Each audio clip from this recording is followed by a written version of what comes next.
Welcome to the Social Media, Professional Branding, and Your Next Career Steps presentation, being presented on behalf of Career Services. My name is Michael DeAngelis, and I am the Digital Resources Manager in Career Services. So I am in charge of all of our technology and communications. I'm very happy to be here today with my colleague, Joseph. Good morning, Joseph. Good morning and hello, everyone. Welcome to our presentation. As I just put in the chat, you are welcome to share your questions or observations in the chat as we go through. I am one of the Senior Associate Directors at Career Services. I work with graduate students and postdocs across 7 Penn schools. Obviously, what we'll talk about today covers any student population and postdocs. So we're excited to cover some of these areas for you today.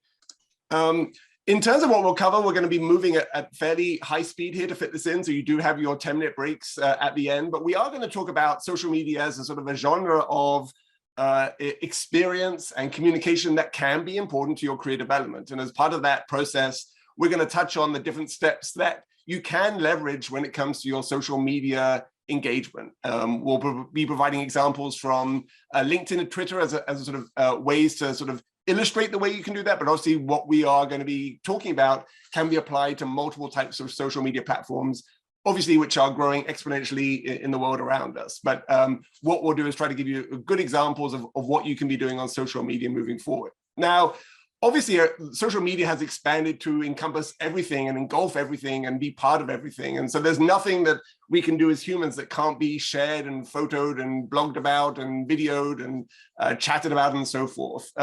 So every aspect of our lives can be integrated with social media. This person here is sniffing blueberries, and which is weird by itself, but then they're recording themselves sniffing blueberries, which means that someone is watching them sniffing blueberries, which is ultimately seriously weird. But that is the nature of social media. However, there are important aspects of how this can bleed over into your professional world, right? Social media can be very professional, but it can also be very personal, but it can also be very professional. And so making sure that your professional identity is solid and consistent and meaningful to your next career steps is actually very important. So one thing to think about is, what do employers think about when it comes to social media? Thank you, Joseph. So this graphic here is from a report from our professional association, the National Association of Colleges and Employers. It's a few years old. It's from 2018. So I'm sure these numbers have actually increased a bit, but it gives you a good snapshot of how employers feel about social media. And the main takeaways here: are they using social media to evaluate you as part of the application process? And it's an overwhelming yes, 91% in 2018. What are they looking at? According to this poll, Facebook, then Twitter, then LinkedIn. That shockingly does not include Instagram. I'm certain that is up in there now. I bet LinkedIn has increased in importance as well. And when are they looking at your social media? For the most part, either right when they get your application or right after you've had your first interview. So it is definitely something that you need to consider. We're not going to talk too much today about privacy or making appropriate posts, but I think it's something you do always need to have in the back of your head. And just know that your social media imprint is being looked at by potential employers. And in fact, here they say that, yes, sometimes they have rejected a candidate because of what they saw about them on social networks. 69% of them said that had happened. Why? Well, the majority said it's because they found out they had lied about their qualifications. Their resume and application said one thing, but when we looked online, we didn't see any evidence that backed that up. So obviously, honesty is the most important thing, and it's very difficult to conceal things when the internet has so much of your life on it. Other things that got people rejected from a job: inappropriate photos or comments, posted content about using jobs. But one of the ones I always am drawn to is posted negative comments about a previous employer. So complaining about your job, complaining about your employer, that makes you seem perhaps not like someone that they want to work with. Now, on the opposite end of things, they absolutely do hire people because of what they see on social media. It's almost the exact same number. 68% of people said yes. And why? Gives a positive impression of their personality and organizational fit. It supported the professional qualifications. It showed they were creative, right? One of the nice things about having an online imprint is you really can show a creative side of yourself, something that may not be as easily shown on a resume. So again, it backed up what you said on your application, and it showed that you were like a nice person. It's an extension in that sense of your interview. If you got the interview, they already think you're qualified technically for the role, and they just want to bring you in to see if you fit organizationally, personality-wise, and your social media can back that up. So what that means from the way that you want to think about this is obviously that social media can be a very big support to your career development and your professional development if you sort of think about it wisely. But at the same time, it could always be an anchor, a drag to your development if you haven't really thought about a strategy to make sure that it aligns with the messaging that you are trying to communicate to employers about the value that you bring. So, you know, what we tend to recommend at Career Services is it can be a net positive because it expands your reach to the world around you 24/7. And if you think about that in a strategic way, it can be very supportive to your career next step. Now, you know, hopefully you want it to support you. So number one, but number three is it can happen regardless of whether you are looking at number one or two. It can be a big distraction, and we'll talk right at the end about how to manage the sort of the onslaught of information and emotional engagement with social media right at the end to make sure that it is a positive, not a sort of a pessimistic creating mindset as you're thinking about your career and professional development. Now, many of these platforms try to be supportive in terms of giving you resources to engage with the communities that you're in, but they try to automate it. They try to use the sort of AI and machine learning to make it seem like you're engaging when you're really not. So if you're on LinkedIn, for example, and you're using messaging, which I'm doing on here on the right-hand side, it comes up with the helpful responses, which aren't really you, right? They don't sound like you. That's just not how I respond. And if you just click on the button, you're not really engaging with people using these platforms. Same in terms of connecting with people on LinkedIn, that I would like to add you to my professional network on LinkedIn isn't an engaging way of connecting with people. It's the one way that people would likely not want to connect with you if you just send them a generic statement like that. So the sort of the autofill approach of just allowing the platforms to dictate how you engage is not the best strategy.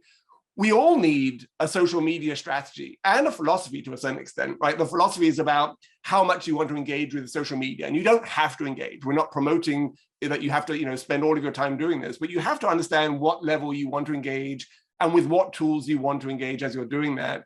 And then you have to have a strategy that allows you to think about this in a meaningful way, in a time-sensitive way. So you're allocating the right amount of time, not too much time, not enough time, but you're thinking about it very strategically. And the things that you can be thinking about on social media that are supportive to your career development are some of these things, right? So these are standardized thoughts or sort of approaches that you can be taking as part of your career development. Social media can support each of these, from knowing yourself and understanding the brand that you are trying to communicate, from using that to explore the options out there that you may not have considered in terms of career next steps, to growing your network. One of the most important things that social networks allow you to do is to meet new people and understand their perspectives and learn from their experiences and build advocates for you in the world of work that's out there. This idea of a brand is really important. Obviously, we're not pairs of shoes and things like that, but we all do have our own specific brands that we are trying to communicate. And ultimately, all of these things together allow us to consider new opportunities and be successfully positioned for those opportunities. So we're going to sort of touch on different elements of these as we go through this presentation. As I said, we're going to cover LinkedIn and Twitter as our sort of main platforms. Just to give you an example, Michael and I obviously both have LinkedIn profiles, and you'll notice from our profiles that we both have sort of main jobs and jobs on the side that are part of our identity, that become an important part of our identity. Mike, I didn't realize that Muhlenberg had such a fancy M logo. I think that's a super fancy M logo there. It's a new logo. It was much more square when I was there. Well, it's super fancy from my perspective, that M. You can't really make M's too fancy, but they've done that here. In terms of Twitter, I'm not the right person to talk to you about Twitter. I have one tweet to put behind my name, and Twitter knows that I'm so asocial that they decided that I should follow a train line, because obviously there are zero interactions there with people as I do that. So I'm going to pass it over to Michael to talk about Twitter. Thank you. Yes, I'm a big fan of Twitter. I use it both personally and professionally, and both for career services and my sort of side job as a writer and creative person. So, and much like on LinkedIn, we can use our Twitter profiles to show all sides of our personality. And I'll get into all of that in a little bit if we want to move on to the next piece here, Joseph. So as I mentioned, I run the career services Twitter feeds. We have 2 or 3 of them at this point. And it's nice to be able to think about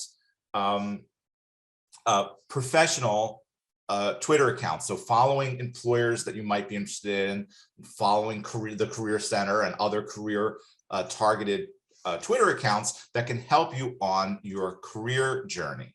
The career services Twitter not only keeps you up to date with events and programs that we might be doing, but we do a lot of curated tweeting as well, retweeting information that is relevant to people on the job search.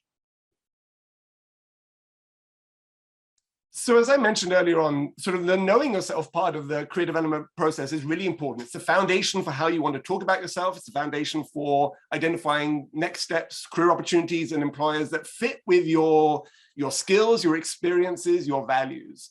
And there are subtle ways that you can help to sort of understand yourself better through social media. So this sort of links to this idea of the brand, right? Your brand is determined by what you say about yourself, which is going to be important. It's determined by what you can demonstrate that you have achieved as part of your work, the evidence that you can sort of point to. It's also partly created by what people think and say about you, right? And obviously social media is an opportunity for people to say lots of things about you, not always positive necessarily, but you can help cultivate part of that brand by being very intentional about who you want to say, who you want to speak about you sort of on your behalf to be able to create this brand. So without knowing yourself first, it's hard to identify what that brand is. These are just examples of questions that I think everyone should sort of ask themselves at different points in time to really sort of draw out from yourself the things that are important and positive and exciting and unique about you. I think in academia, oftentimes we forget to take stock of all the things that we do well. So these are just examples of questions that I think can help you identify parts of your brand for yourself, which is going to be a good starting point. At the same time, if you use a tool like LinkedIn, you can often find that people will happily give you these mini recommendations, right? You can request these from people, you can write these for other people, but these mini recommendations on LinkedIn are really great because they're like, official reference letters that your supervisor might write, but they're open, they're overt, people can see them. And not only do they come from people who may be your supervisor, your advisor, they can come from people who are your peers. They can come from people who are underneath you in sort of the hierarchy. So they provide this 360-degree perspective of who you are. And people's, reputation, they are stating these things so that, I can see that Diane stated this, so I believe this more than if I say it, because Diane is sort of saying, look, this is something I believe in, and I want other people to know this too. Now, Diane is on my team here at Career Services, so I'm happy that she wrote this. And what I can do with this type of information is I can extract some of the concepts that people use to describe me, and then I can use those to describe myself. And what that means is that I'm providing a much more consistent brand, because not only am I saying it, but other people are saying that about me as well. So that's a really fantastic way of helping you develop this brand and leverage what other people say about you to integrate that into your own narrative. In terms of exploring your options, there's a vast array of information out there that you can leverage to understand the nature of work, opportunities, different types of jobs and positions, different employers, the culture behind them. And so social media obviously provides us with a window to do that. So one of the things that you will probably be doing as you go on your career journey is finding social media sites for the employers that you're interested in working at. If you go to a recruiting site or even just a homepage for any employer, you will probably find all of their social media links. So Joseph has shown us here the Deloitte page, and they have LinkedIn, Twitter, Facebook, Pinterest, and an email address that you can reach them at. And you should absolutely be following these folks on the platform that you're on. It's a great way to learn about and connect with people. And so much like all of the things Joseph was just saying about a personal Twitter account, the industry account works the same way. They are trying to present their best face to you and give people a sense of what they do and what the sort of culture is at the organization. So they have a small description of themselves on their Twitter profile here, which is circled in red. And I think what's important here is that Deloitte mentions that this is the official recruiting handle for Deloitte US. Big companies are going to have regional or different international Twitter accounts. So you want to make sure that you're finding the right one. And also they might have, in a big company like Deloitte, a more specific one that is just about their company culture or just about their recruiting. So be sure you're following the right ones as well. Other places you might find are YouTube. So McKinsey has put out an amazing array of interviews to get you ready to interview with them or to apply to them. So it's a great way to find insight. So YouTube is definitely a place where you can find really useful information. The Career Services YouTube, we have really tried in the last year, particularly because of all of the remote work we've been doing, to really stock up with recorded programs and specialized online workshops that can give you sort of career preparation tools without having to come to our office. Another thing that you're going to want to look at when you're investigating the sort of social media imprint of a company is finding out what other people are saying about them, not just themselves. A great way to do that is to go to Glassdoor.com and find reviews that people have left. If you don't know Glassdoor, it is a site literally designed for people to go on and leave reviews of their employer. And you can kind of go on and leave a review and read a review and get really good information about salaries and company culture. And another place that you can do that is in Handshake. If you don't know Handshake, that is the career services platform. That's where you find our job board. It's where you make an appointment with us. But there are also employer profiles, and you can see what students, specifically students, have said about working for an organization. You can also have questions and answers with those students. So if you have a question about working for Tesla, you can leave it here and someone who has worked at Tesla will answer that question for you. So that creates not only a great information gathering, but it also creates an opportunity to network with Penn students and students in the Handshake network who have worked for the employer you're interested in and maybe can give you some advice or make connections for you. All right, another great tool on Twitter is using hashtags. Everybody knows hashtags. Everybody, they get to be a little bit of a joke, but they actually can be incredibly useful when you're curating your career search on Twitter. So I've gone 3 examples here of how you might use a hashtag, and we're going to sort of look at them from right to left. So on the right here, I've got just a broad topic. I've just done hashtag resumes. So when you go into Twitter and you search a hashtag, it brings up everything that's been marked with that hashtag. And you can see here, we got a sort of a wide variety of different people talking about resumes. And you might find not only useful advice, but you might find people that you then want to follow. Maybe you are looking, for example, for a legal job, and you see here superior executive and legal recruiting. Oh, I might want to follow them because I want a job in the legal industry. In the middle here, we have a slightly more narrow topic, though still broad. I've done cancer research. And so this would be an example if I were interested or was currently doing cancer research, of finding what other people are talking about and then joining that conversation, right? So Oxford has put up that they've got a new animation explaining a single cell analysis work.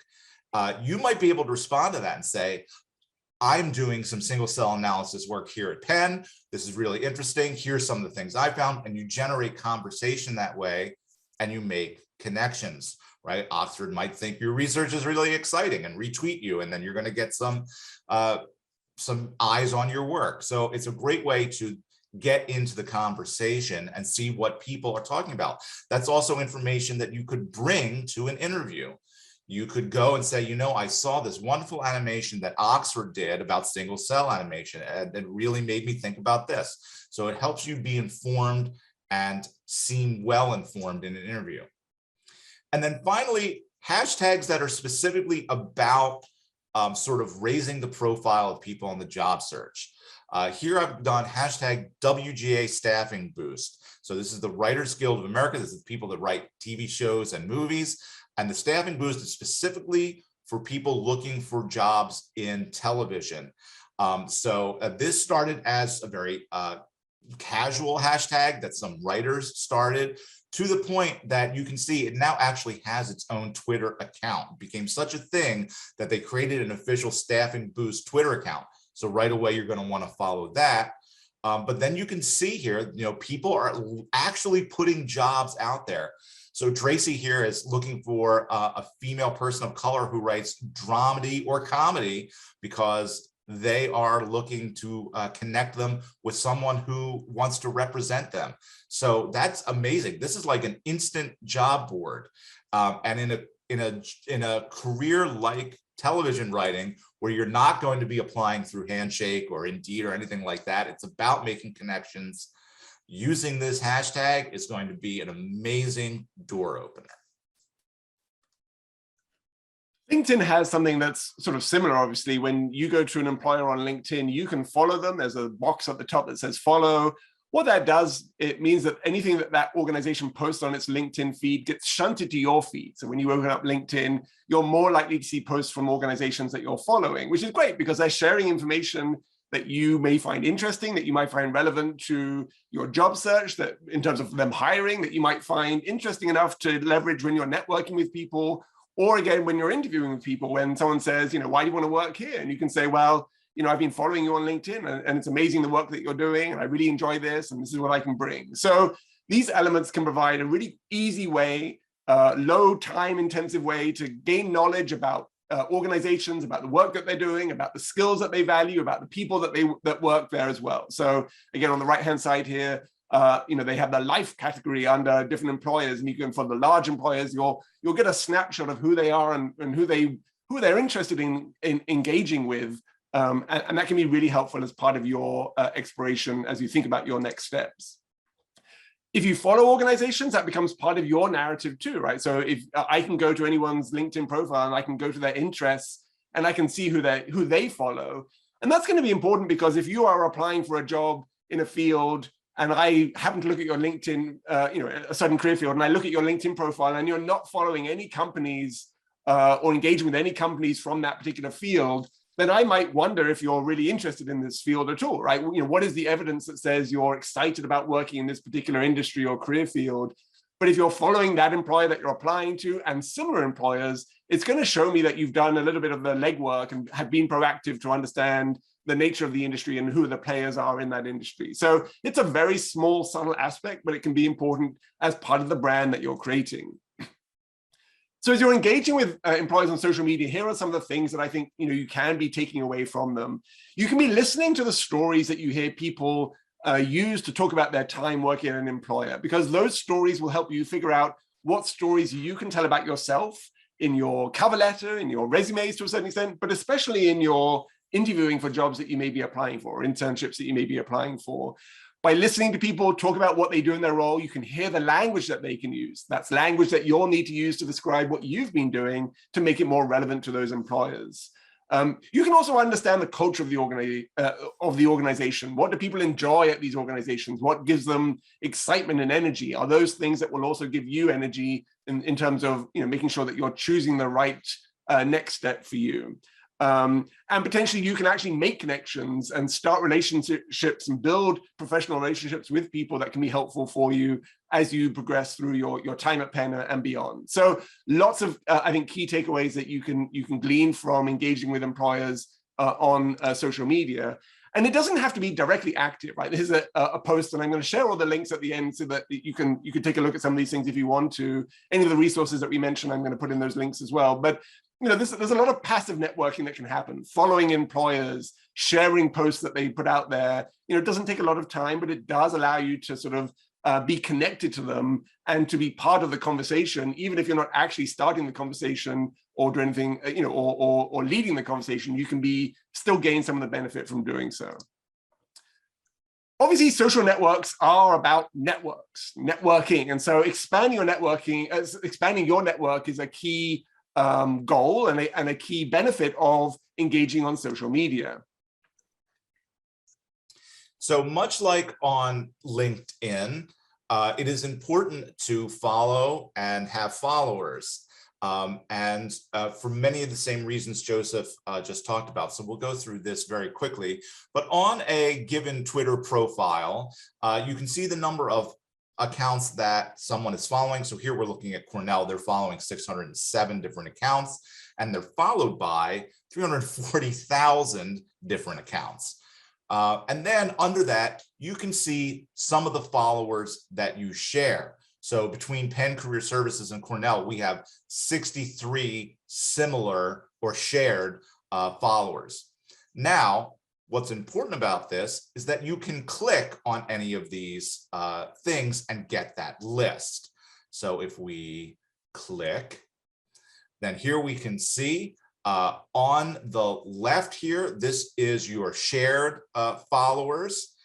In the middle, people that are following Cornell. And finally, on the right, accounts that Cornell is following. So you can see here that Cornell is following Harvard and Princeton, and Penn Career Services is not. Why would we? But perhaps we would be interested in following Corey Ryan Earl because he tweets fun facts. I love fun facts, so I might follow him after this. So it's really important. This is all the same reasons that Joseph said. Not only is this going to populate your Twitter feed with relevant information about these people, but it's really interesting to see what connections you can make. And when you're looking at personal accounts, maybe as opposed to a university account, or even looking at an employer account, you may find a mutual connection there that you can use for networking. So for example, I can see that Peter Yawitz is following Cornell. Peter's Penn alum. He's someone I interviewed on our podcast. If I needed to make a connection at Cornell, I could reach out to him and say, hey, Peter, I saw you're following Cornell. Do you have a connection there? I'd love to talk with somebody there. And since I have that one-to-one connection with him already, maybe he can help me out. On LinkedIn, one of the best tools to think about your network is the Alumni Tool. It doesn't really have a formal name, but I call it the Find Alumni Tool. So if you go to the University of Pennsylvania school page, and then along this horizontal bar here, click Alumni, it's going to show you the approximately 180,000 alumni and current students broken down by 6 bits of information. I've shown 4 of those filters here: where they live geographically, where they work. So people who say University of Pennsylvania either do work there, or they're also students or postdocs there. It also shows you what they do, the role that they play at that organization, and what they studied. These are all searchable. You can filter by that, and it's a really wonderful way of taking the 180,000 people and finding those people who have something valuable to you in terms of their experience, whether an employer that they've worked at, an internship that they've had, a subject area that they've studied, and you want to know what they've done with that. All of these things are possible with this tool. Again, I put a link to this tool in the document at the end that I'll share with you. So what I can do with this is I can filter by many things. I can filter by degree or sort of what they studied. So in this case, political science and government. I can filter by the role that they play. I'm interested in people who do research. I can filter by geographical location, people in the Philadelphia area. And then I can throw in a keyword and say, and I'm interested in people who have some intersection with chickens, because I have a background in chickens. My PhD is in chickens. And lo and behold, based on that very specific set of criteria, I do find someone. I found Susanna here. Susanna is an evaluation and research consultant in the Philadelphia area. And in her LinkedIn profile, in the volunteer experience, she worked with an organization rescuing farm animals, including chickens. So obviously, it was a very, very specific search, but I found someone who has 2 points of contact, right? A pen background, but also an interest in animal welfare and some engagement with chickens. Susanna's also a second-degree connection. So if I really did want to reach out to Susanna, I could reach out to the person that I know on LinkedIn, Katie, and I could ask Katie, hey, Katie, I see that you know Susanna. I'd love to be able to chat with her about her background. Could you help me start a conversation? Or could I use your name when I'm reaching out? Hi, Susanna, we both know Katie. She said you'd be a great person to reach out to. So really fun way to find people who have interesting experiences that can be beneficial to you. Now, I can do my due diligence and I can look at Susanna's other social media accounts just to learn more about her. Susanna is apparently very much like me. She likes chickens and does not like Twitter. She has 3 tweets, all of which are test tweets. However, she does one-up me because she has this wonderful picture of a horse, which I think puts her Twitter account into a far better orbit than mine. So maybe that's a lesson I can learn from Susanna here.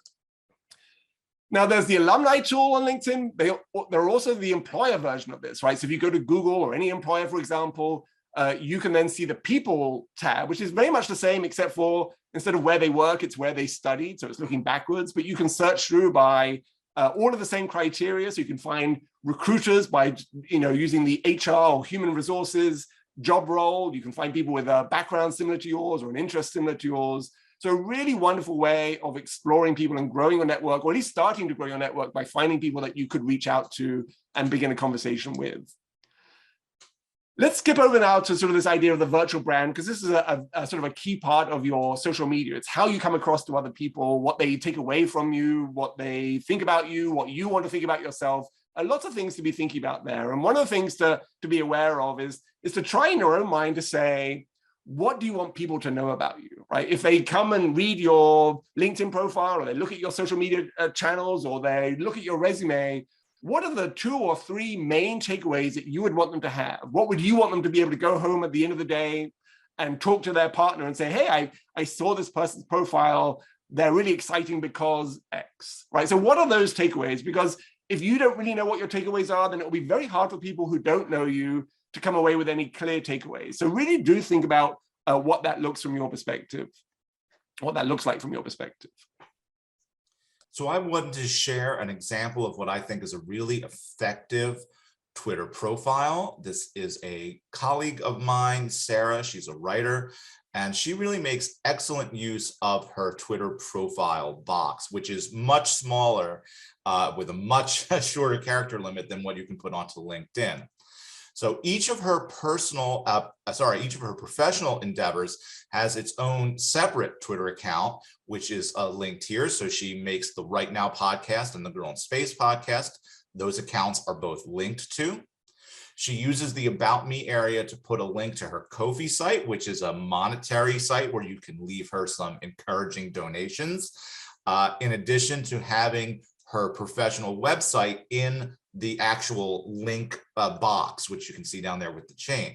So what's really important here is to know that you can do live links in a Twitter profile. So she's linked also to an important professional contact, Twitter, which is her agent in her bio. So she's got links to her 2 professional Twitter accounts, links to her representation if you're looking to employ her, and then a link to her personal website and her donation site. So she accomplishes quite a lot in 3 or 4 sentences. She's also the master of using Twitter. So she is running 3 different accounts. Now, this is not something you may necessarily be doing. She's got 2 professional accounts, work that she is producing that she wants to share, but she's using her personal account to retweet from her podcast account that highlights her work. But then she's also making personal tweets that reveal her personality. So she's taking a quick holiday break, but the podcast is coming back in January 22. Happy writing. Again, you get a very positive, warm vibe off of even that. And then, yes, she makes this joke. What a good idea it was to shift towards midriff-centered clothing after comforting our way through a pandemic. So I see that. She's got a sense of humor. but she's out there producing her show. She's taking a short break. It's going to come back in January. So I look at Sarah's Twitter account. I get a really good sense of who she is and what she does. The benefit of a LinkedIn account, obviously, is that it really bumps your profile up when you do a search on Google or wherever it is. You know, one of the first things that you see is the LinkedIn profile jump out. There are a couple of dead Joseph Barbers out here. Fortunately, those are not me, but making sure that you have a LinkedIn profile means that the first thing that I see is a thing that you have curated and made sure represents who you are, as opposed to random stuff about you that the web, reveals. So that's one of the benefits. There's a lot of space on LinkedIn, as Michael said, that you can leverage to sort of get across your message. And I'm going to run through this very quickly because I want to be aware of the time in terms of things to think about. It's a very visual site. So obviously a sort of a photo is a really great thing to focus on. These are good examples of LinkedIn photos because they are engaging. People are smiling, there's good eye contact, the background is alive, but it's not distracting. So you don't need a professional person to do this. You just need someone with a fancy-ish phone, 30 minutes of their time, and a realization that you're going to take 100 pictures of which you're only going to like one, but I guarantee with a blur background feature, you can recreate some of these things. It doesn't have to be a boring picture, right? These are LinkedIn profiles with people with chickens. I could have a chicken because I have a chicken relevant narrative. I don't think everyone should have a chicken, but the idea is that you can make this personal to you as well if you really want that to be part of your narrative. One of the great things about LinkedIn is that they've added recently is the adding your name, a verbal recording of your name so that people can always get that right first time. And I think that's a really wonderful way of making people feel comfortable that they can engage with you in the way that you want to be engaged with, right? If you're going for an interview, someone can look up on your LinkedIn profile, hear you say your name, and then introduce you correctly the first time without there being any of that awkwardness. Right now, you can go to the LinkedIn app and record this. Once you record it on the LinkedIn app, it then appears on your profile, wherever you open up your LinkedIn account, and it's that speaker icon, you click on it, and you hear yourself say your name. It's a really wonderful tool. I would encourage everyone to use that because you really want people to get your name right. I will always get people's names wrong, but if you put your name there, I will get it right first time, and we'll both feel very happy about that. Another new feature that LinkedIn's added recently is this cover story thing where your little photo here comes to life if you've recorded a video. So let me show you what that looks like. I click on my profile, up comes a 10-second video snippet of me talking. And you're like, oh, well, what's Joseph saying? So then you can actually click on this where people have recorded this and you get the full 60-second introduction. Now, this is a wonderful way of just sort of introducing yourself in a more live, engaging, interactive way. Whatever you want to say, this is an opportunity for you to say that. So it takes a little bit of time to think about what that message is, but it is an interesting way to think about presenting yourself to people. It's your verbal introduction to them so that you can help them feel comfortable and understand what it is about you that they should take away. All right, got to get through this again. Hold on. Stop it. Why can't I move to the next slide? Okay, so the other aspect of LinkedIn then is going to be your headline. The headline is the thing that comes under your name.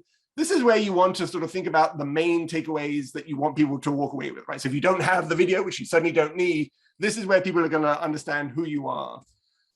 In terms of the students that I work with, the graduate students, these are oftentimes the general headlines that they have in their profile, right? Oftentimes the headline is just the default, what you say your current position is. The challenge here, especially as we get down to the bottom of this list, is that these are not engaging, they're not unique, they're not meaningful, they are points in time, they're not describing your skills or your experiences. And so there's a lot more that you can do to sort of really think about your messaging here.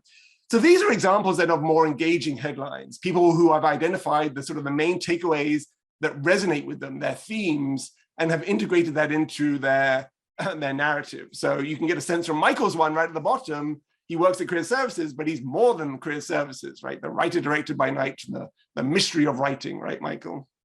Yes, it is a mystery. So what we can do then with the profile is you have a photo that's really engaging and active and really sort of connects with people. We're a highly social species. Eye contact and smiles do a lot to make people feel comfortable. We have your name and how you say it, your main takeaways as part of your headline.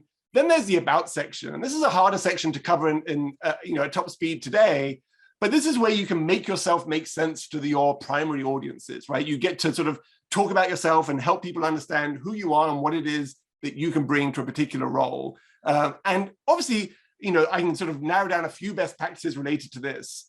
I would always recommend the first person, not, Joseph Barber is a someone, because then you don't know who the narrator is. So, I am. This is like you're introducing yourself to people.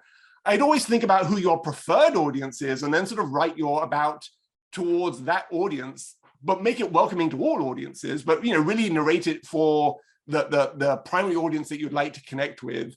Make it sound like you. Don't make it sound like a cover letter written to apply to university where you're trying to sound fancy. Give it your own voice, because I think that's important as a professional moving forward. And then make sure that the things you say in that section are echoed by things in the rest of your LinkedIn profile. These are sort of, I think, really great best practices in general terms. Obviously, when you click on someone's LinkedIn profile, you have that contact information box that pops up.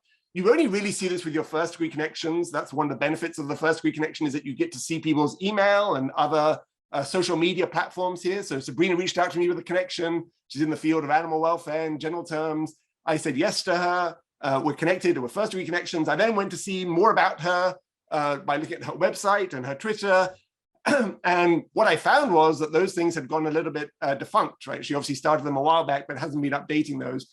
And that's just sort of a thought to have, is that if you are going to engage with social media, make sure that you are consistently engaging with it.